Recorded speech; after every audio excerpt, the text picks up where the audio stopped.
Hello, everybody. Welcome back to the Sequoia Project Podcast, the podcast dedicated to talking about the ins, outs, ups, and downs of business. My name is Kobe, and I'm joined here by my co-host, Dale. Say hi, Dale. Hello, everyone, and welcome back. We are on episode 32 now, and we're going to be talking a little bit on how people be making their money. Yeah, how random people get rich, I think is the title we want to use for this one. And I think what we're going to do today, dude, is just break down a couple of like well-known people, well-known figures out and about that people will know the names of, and just have a look at, basically live on the podcast, have a look at a bit of their story and how they actually did it. Because before, everything sounds great now. Oh mate, you make $100 million. It's so easy now to look back at the journey and be like, oh yeah, of course he's going to be rich. But on day one, it absolutely wasn't. So we're going to probably pick a person each that we've either heard of. I'm actually going to try. I'm going to use a couple of people I know about, and then we'll use a couple of people I don't know about, just to try and mix it up a little bit. And we'll just go through it because I think, it'll be interesting to kind of find out origin stories and stuff as we go. Now, how the fuck did Dale get rich? He shouldn't be. Shouldn't be. I was just a random guy hauling people's trash. And everyone is just a random guy. You can be a random guy too and get rich. Everyone, before anyone was famous and rich, they were just a random person, and everyone just thought they were just a random person. That's so weird to think about. Yeah, it's crazy. It's like, anyone. Steve Jobs, Jeff Bezos, anyone. There's normal people. And then it only sounds sexy now because they have all the other stuff. But at the start, it wouldn't have sounded sexy at all. No, like everyone had that origin story. It's a great source of vitamin C. You get them into you. That's why they hand them out at the footy. Exactly. Origin story of like starting in I feel like everyone, especially tech companies, they all started in a garage. Mm-hmm. It's insane. I don't have a garage, so I couldn't do that. So I had to start my room. Yeah, I had to start my fucking bedroom like a loser. But I think we should. You mentioned Mr. Beast. I think we should kick off with someone like that because most of the people listening here will know what his story is about. I think he's in if anyone's read The Diary of a CEO, I listen to the audiobook because I'm not a nerd. I don't read. He's in it. He's mentioned in it, I think. Really? Yeah. No. Now that I've said it, I'm like, maybe this information is incorrect. No, I think it is. If I'm remembering correctly. Hold on. Are you reading it off the screen or are you just saying random things? No, I'm Googling as I'm doing it, but he was. So you're saying random things? Pretty much. He was mentioned in it because obviously he was one of literally the fastest growing YouTube channels and everything, fastest growing businesses. And one of his videos first videos that popped off was him counting to 1 million, literally just him sitting in his room in front of a camera and just counting to 1 million. That's insane. And I think it was just due to the fact that who's going to sit there and count to 1 million? It's so unimpressively impressive. It's like, well, yeah, we could all do that, but no one's actually going to do that. And I think, we talked about this on the podcast a couple of weeks back, was you shot a fantastic wedding out at Mornington Peninsula or something with ocean views and sunsets and stuff. And then you just took a picture of a cow and the internet went crazy for the cow. It's insane. It was counting to 100,000 9 years ago and has 33 million views, and it's 23 hours long. Yeah, there you go. So I think, I know a bit about Mr. Beast, not a whole ton, but from what I could understand from basically everything that I have heard about him is he was studying at university or college or whatever, and he didn't want to. And his parents were like, no, you have to get an education. He's like, no, I just want to do YouTube. No, that's not a career. You have to get an education. So he was not going to college and then spending all day making YouTube videos and thumbnails and all that kind of stuff. And he was spending 15 hours a day when they thought he was at school. He was actually making these videos, and he was just refining it because he wanted it to make money before his parents found out he wasn't going to school. Yeah. And then his teachers started saying, we're going to call your parents. And he said, just give me a little bit more time or whatever. And then one of his videos actually went off and he made I think it was $5,000 or something, or $10,000. And then his parents were like, that's it. You're not doing this anymore. And he was like, hey, I'll give you the money for my tuition, but I'm doing this. Yeah. Because I just made 10 grand off a video. So yeah, I think it's one of those things that, and you look at both of those examples, and you've probably got some more coming up on your screen there, but that counting to 100,000 on a video, it's just doing the same thing for an obscene amount of time. And then if you look at the making videos over and over again, we're supposed to be at classes, and doing that for 15 hours a day, it's just doing the same thing over and over again for an obscene amount of time. Yeah. So like already you can start to see a trend where he's just like everything that's got him his breakthroughs is just doing a very simple thing over and over again for a crazy amount of time, an amount of time no one would think is reasonable. It's absolutely insane. So here's the information I'm getting up here. He was born in 1998. So he's younger than me. Yeah, he's only 5 years older than me. That's insane. Jeez, you're young. Why are you that young? I don't know, man. Born in 2003. Didn't ask. Ask my parents. Oh my God, 2003. Yeah, right? Yeah, that's great. Everyone should know that I'm born in fucking 2003. I'm a literal baby. That's crazy. In Carolina. No, he gets that stuff. Started YouTube when he was 13 under the name Mr. Beast 6000, making gaming videos, reaction style content, and all that sort of stuff. Yeah. His big breakthrough came through with the video that was counting to 100,000. So that's the one that popped off in 2017. Which took 40 hours to make, but Adobe only allowed 24 hours. So that's insane. 40 hours of counting. Dude, I can't even sit still for like 10 minutes and count. Yeah, but see, this is the thing. It's like if you said to anyone, hey, put 40 hours into one thing and it'll pop off, everyone will be like, yeah, I'll do that. But when it actually comes to counting for 40 hours, no one will do it. They'll walk away. His whole thing obviously ended up being like just extreme videos, giving away cars, giving away like insane cash prizes, like literally the most insane ideas you can think. I did see somewhere on an interview with him that the amount of money he actually keeps is very little compared to because all of the revenue in that goes into like actual production and giving away like $1 million to people, like literally creating millionaires, which is insane. Yeah. And it started off with him just like bringing his friends into the videos and whatnot. And now obviously bringing a lot of random people in and then built into his whole actual brand. So he's got like festivals, which if anyone goes to like literally Woolies or like 7-Eleven, anything like that, they're in all of the supermarkets now. He did Lunchly with like Logan Paul and everything. I think we've talked about Logan Paul on the podcast as well too. Yeah. Did Lunchly with Logan Paul, KSI. Mr. Beast Burgers, I completely forgot he has like a whole burger chain. Yeah, fast food chain. Yeah. I think they do it like as a ghost kitchen, but I think some do also have like physical stores. And now, he's got his Beast Games, which is with Amazon Prime, which is like full on like Ninja Warrior shit. That's insane. To go from that to like a kid in his room counting. Sorry, am I boring you? No, I'm kidding. Go for a kid in his room counting to 100,000 to like a point where you have that many different businesses. Like crazy. Imagine just like having $1 million to give away at like 20 something years old, early 20s. No, but I think the other thing is like, we often say in this is like once you find a recipe that works, just do that thing more or do it better. And that's exactly what he did. So he at the start, all he had was time to spend. He was like, I'll spend an insane amount of time doing a thing that no one else would do. So he did that. YouTube videos counting to 100,000. Then when his channel started to blow up, he's like, I'll spend an insane amount of money to do an insane thing. And I'll spend more money than anyone else would ever think is reasonable.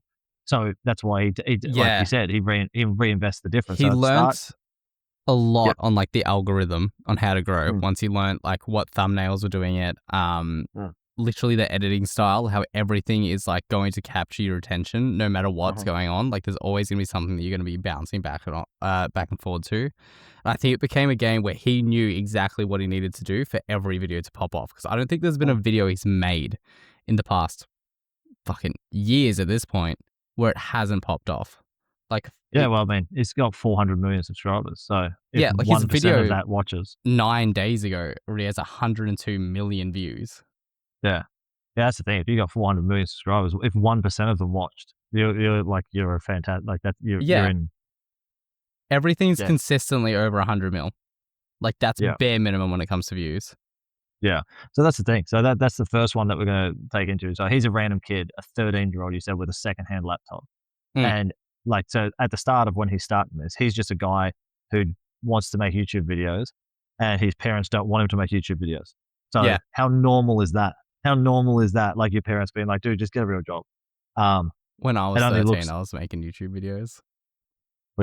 can you link on in the description? Oh, I don't know whether any of my Minecraft videos are still up. They were all Minecraft. Minecraft. There was one where I filmed Halo 3 with my old iPod, and I was like sat there on books and everything, and I just filmed playing. Oh no, it was Halo Reach.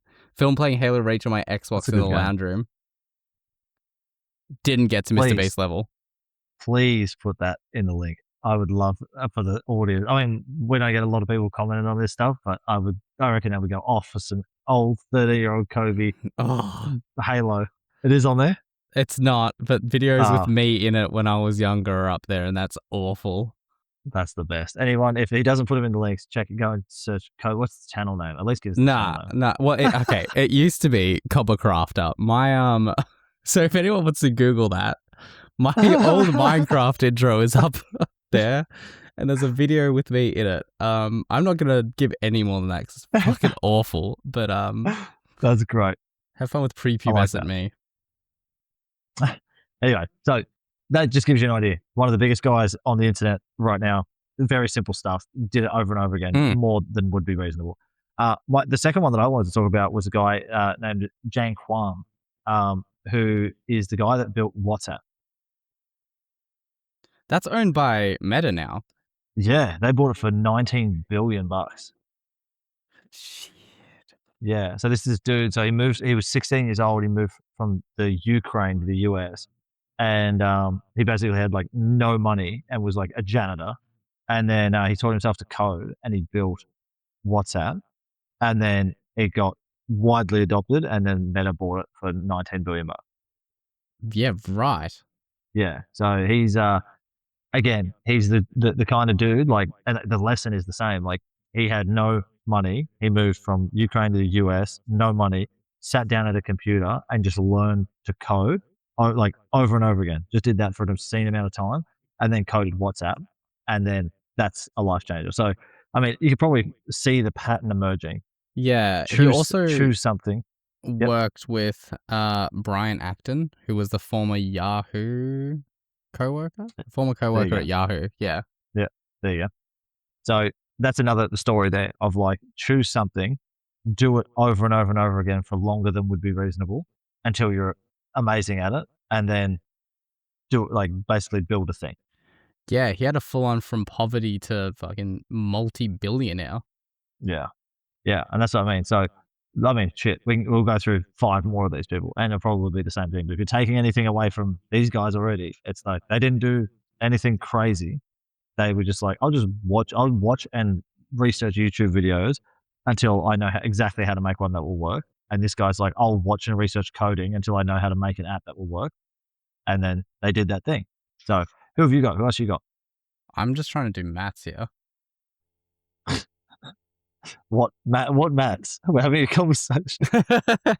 How much it was sold for in Australian dollars? Oh, right. That would be like 25 or 26 billion. 26.8 billion Australian dollars. That's insane. Yeah. Oh my God. Have you got someone else you wanted to speak about? I didn't have anyone. I mean, we did mention, I mean, if anyone's on the internet and want to become like a entrepreneur, we had Alex Hormozi. He had Gym Launch. And actually, I have read his book. No, kidding. I listened to it on an audiobook. I don't read. I'm not a nerd.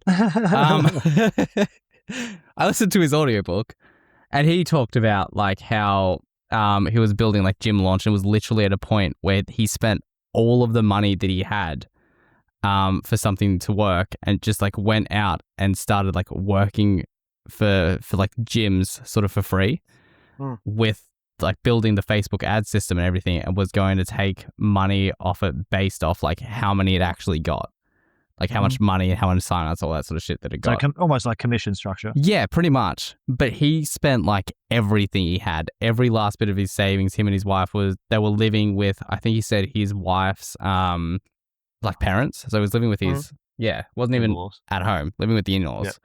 And giving everything it had, and that was like his last push. And he did the whole thing of going out and doing like 1 million like flyers to everyone, and built that whole system. And now he's like multi-millionaire, teaching people how to. I think he's still runs the gym launch stuff, but like not his main thing is the whole teaching everything. But yeah, gym launch was his big break. And it was literally getting flown around the world to help people launch their gyms. Cool. And just building the systems so that way, once they're launched, they get all of their members and everything like that, and they get paid a certain amount for everything that's launched. So you know more about this guy than I do. I actually watched a couple of these videos. I want to say like 5 years ago, and then I didn't hear about him. And I don't watch YouTube and stuff now, so I don't know what's going on. But like his stuff was like fairly simple. Guy in a basement, like, hey, try and do this if you can, kind of thing. But so this gym launch thing, what you're saying is he developed a system that would help gyms launch profitably. Yeah. And then he sold the license of that to all these gyms. Yeah, I think he started selling the systems and that. After he was getting flown out there, then he built a team that they would go out there and launch it. So like he had it that everyone was actually going in there and launch it. Yeah, sweet. Because the only thing I know about him is like I said, I watched maybe a handful of his videos 5 or 6 years ago.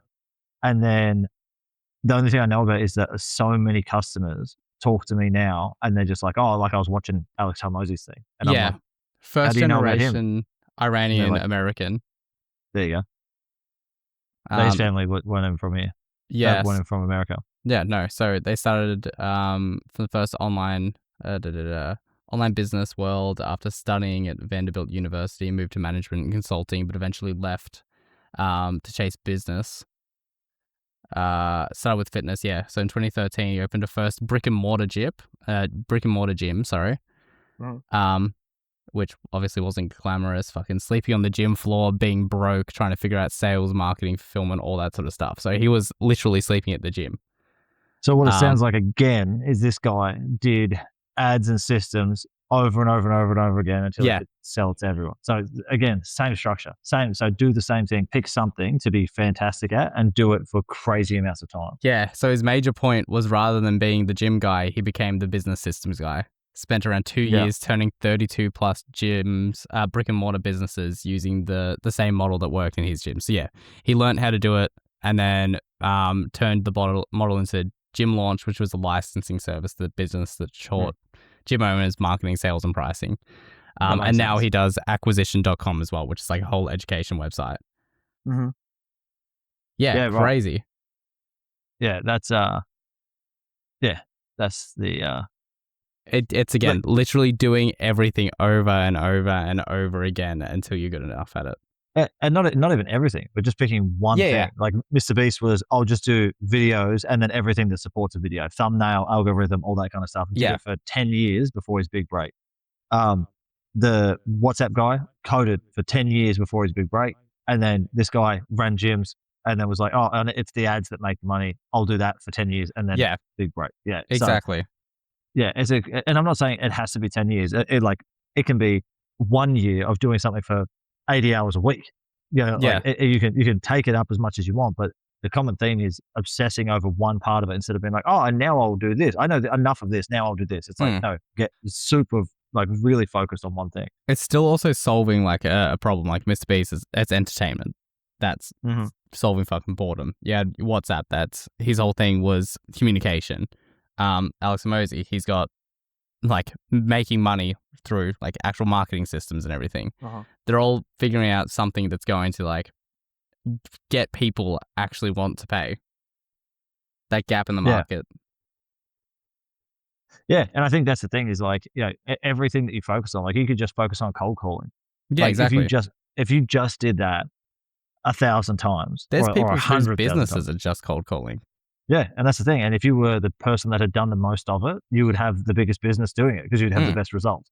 So like it doesn't have to be tech. It doesn't have to be anything fancy. Like just literally being that good. I mean, our thing when we ran the waste removal thing was we were just the best at being on time and calling everyone back. Yeah, like that was it. Yeah, it wasn't that we were the best at picking up trash. How can you even be good at picking up trash? You either pick it up or you don't. Like it's as simple as that.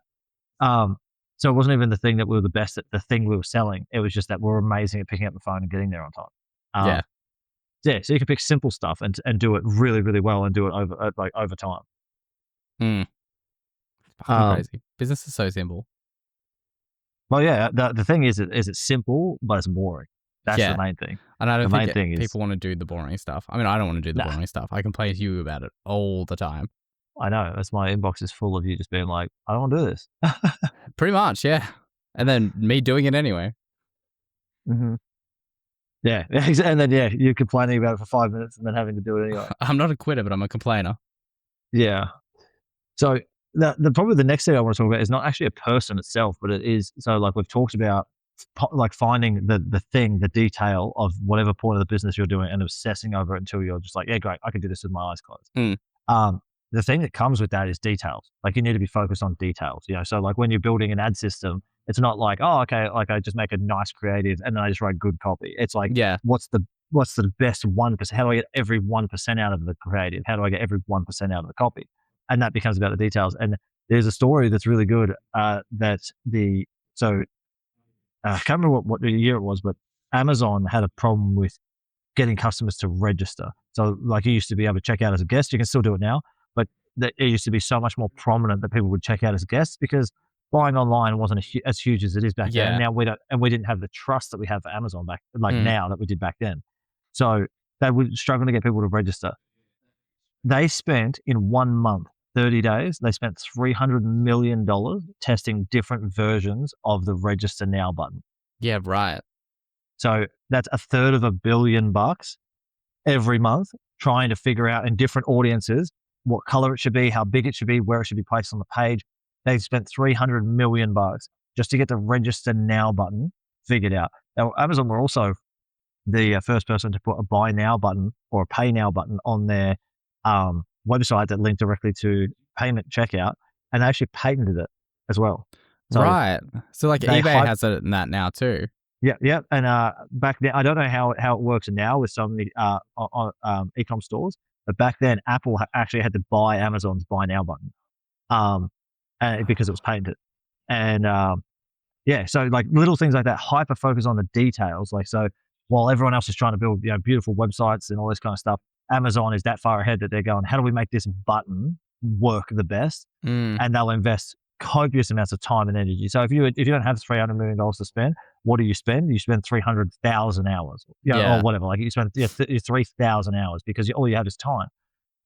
It's the same thing. Like we always talk about time, energy, and money as being the three things that you can spend when you're just starting out.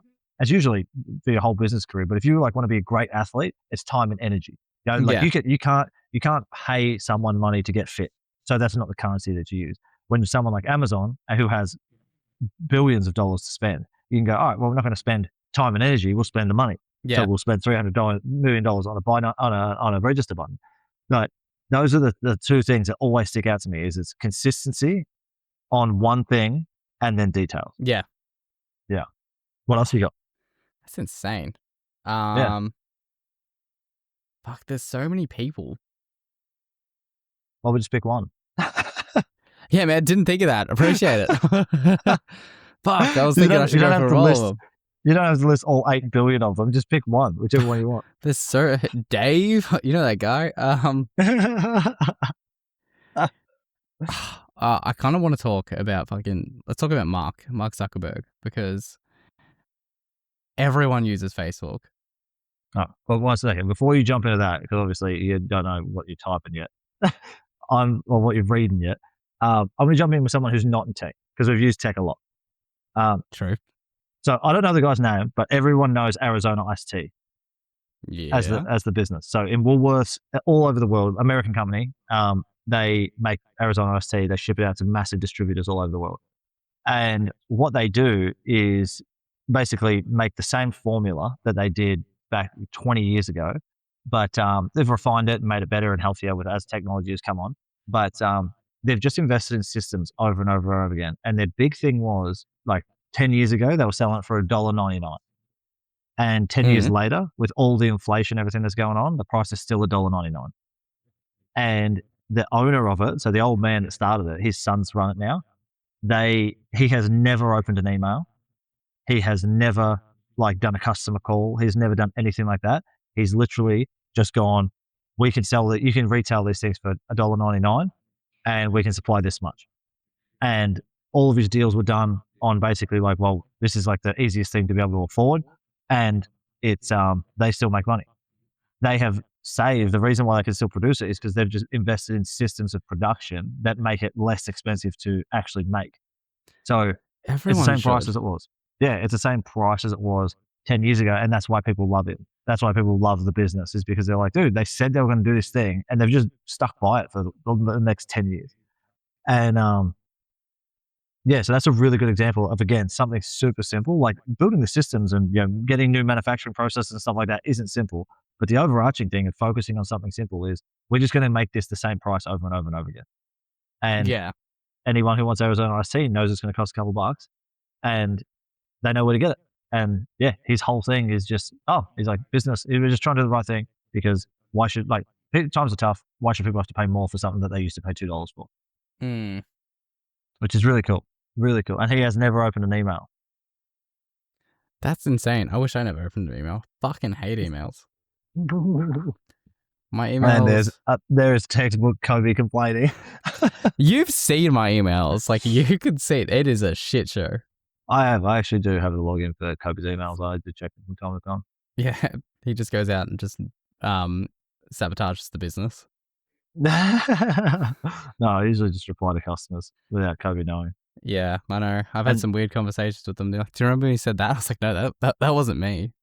And then they reply back and they're like, Kobe, you're in such a good mood. How come you're doing so great? Yeah, you're so nice to us. Oh my God, we love speaking to you. Thanks so much, Kobe. That's awesome. I'm like, no wuckers, guys. Like, I'll do this over and over again. I decided to go against Mark because I fucking hate Facebook. Yeah, that's fair enough. I'm not a big Facebook guy either. And I realized we did do a lot. So I wanted to do some research into old mate who made McDonald's. Because everybody has McDonald's. What was his name? Oh, well, the guy that took it over was Ray Kroc. Yes. So that's what I was just looking at with Ray Kroc, because it was originally by Richard and Maurice McDonald. Yeah. Sorry, can I just point something out? If you guys haven't seen the movie Founder about this exact story, so Ray Kroc actually gets it off the two brothers that found it, watch it. It's a fantastic film. I haven't seen it. You should absolutely watch it. Founder is great. Yeah, so he worked as a paper cup salesman, played piano, sold real estate for a while, and eventually became a salesman for a milkshake mixer company called Multi Mixer. So he was in his 50s. Yeah, he's an old man. Right. Even older than me, if you can believe that. Yeah, I don't believe it. You were taught by dinosaurs. So he was in his he was in his 50s. And go around in sales and all that sort of stuff. Then he noticed something strange, saw a restaurant, blah, blah, blah, blah, blah, ordered milkshake mixers. Okay, yeah, so McDonald's ordered the mixers off him, multiple mixers off him. He discovered McDonald's, and then he convinced them to franchise. Yeah. Interesting. Yeah. So you're reading this off the screen, but I actually know more about this.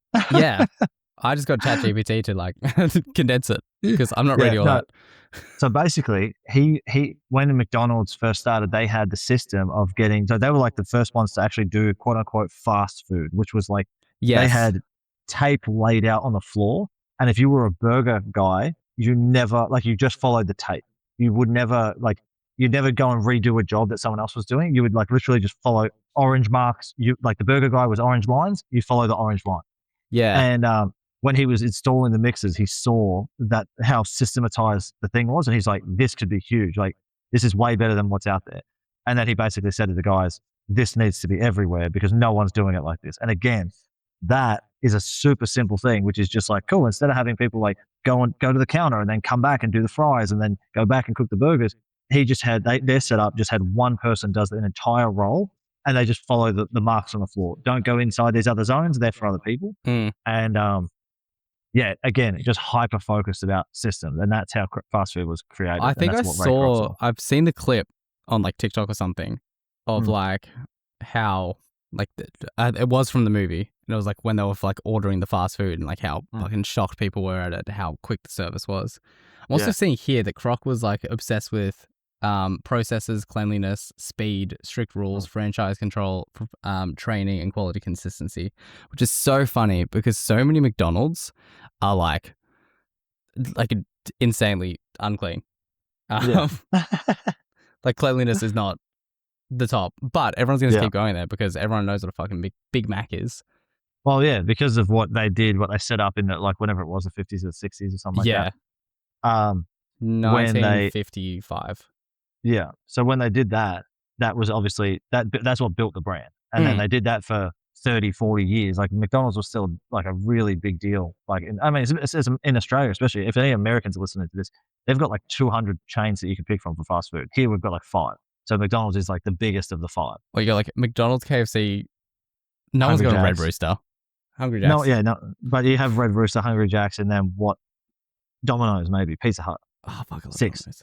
6 or 7. But like in America, there's hundreds, like literally hundreds.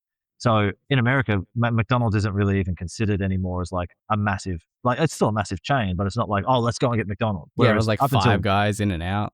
Yeah, Five Guys is fantastic. You know what is actually, this is way off base, but if there was a business that I could invest in just purely like, I want to invest in the burgers, Chick-fil-A, dog. That stuff is so good. I couldn't believe it. They call it Jesus chicken over in Nebraska. What the fuck? It's actually so good that I was like, this is the best burger I've ever had. There's a Five Guys in Melbourne. And I'm like, are you shitting me? Yeah, Five Guys is sick. When I was in Malaysia, I found a Five Guys and I was like, I ate there 3 times in a week. That's insane. Five Guys, like it looked so good. And I was like, wow, this looks amazing. And then I walked past it. I'm like, I'm not eating that. Yeah. I'm too autistic to try new things. Funnily enough, there is a thing at Five Guys that they do, which is they give you, so you buy a burger and chips, and the bucket of chips is like this big. It's tiny. And then what they do is they put the scoop in to the bucket, and they put that in the bag, and then whatever's left in the scoop, they put in the bag as extra chips. Hell yeah. And everyone's like, oh my God, like, look at all these chips. And it's like half a bag of chips. It's so much chips. But Five Guys have worked out that the retention they get from a customer who goes, oh my God, look how much chips they're giving away for free.